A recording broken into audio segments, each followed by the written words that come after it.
Inquisitor, meet Hawke, the champion of Kirkwall. Though I don't use that title much anymore. Hawke, the Inquisitor. I figured you might have some friendly advice about Corypheus. You and I did fight him, after all.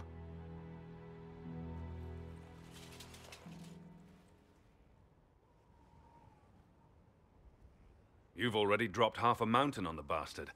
I'm sure anything I can tell you pales in comparison.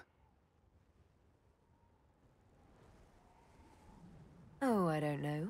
You did save a city from a horde of rampaging Kunari. I don't see how that really applies. Or is there a horde of rampaging Kunari I don't know about? There's a Kunari. He almost qualifies as a horde all by himself. Fortunately, he's on our side. So then, what can I tell you? Varric said that you fought Corypheus before. Fought and killed. The Grey Wardens were holding him, and he somehow used his connection to the Darkspawn to influence them. Corypheus got into their heads, messed with their minds, turned them against each other. If the Wardens have disappeared, they could have fallen under his control again. If that's what happened to the Wardens, do you think we can free them? It's possible. But we need to know more first. I've got a friend in the Wardens. He was investigating something unrelated for me. His name is Stroud. The last time we spoke, he was worried about corruption in the Warden ranks. Since then, nothing. Corypheus would certainly qualify as corruption in the ranks. Did your friend disappear with them? No. He told me he'd be hiding in an old smuggler's cave near Crestwood. If you didn't know about Corypheus, what were you doing with the Wardens? The Templars in Kirkwall were using a strange form of lyrium. It was red. I'd hoped the Wardens could tell me more about it. Corypheus had Templars with him at Haven.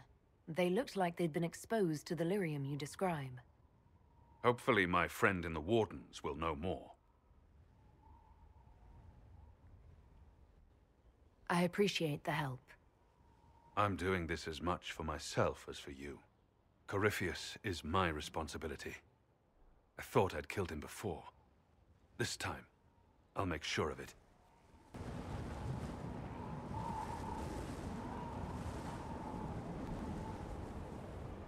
I assume Varric's been feeding you information about the Inquisition. What did he say about me? Only good things, I promise.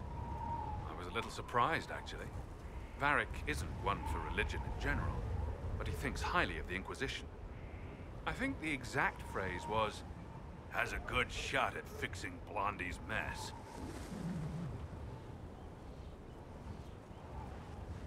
I'd like to know more about Anders.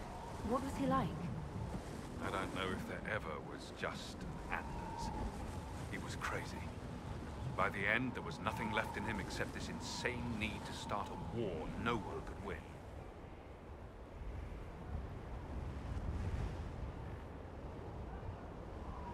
And where did you go after the mages rebelled? I heard the Chantry might be sending an exalted march to Kirkwall to put down the rebellion. I hoped that leaving would save lives and force the Divine to divide her forces to come after me. As it turned out, I needn't have bothered. All the circles started rising up, and the exalted march never came.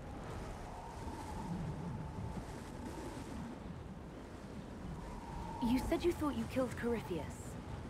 The Grey Wardens had him imprisoned. They used my father's blood in a ritual to seal Corypheus inside.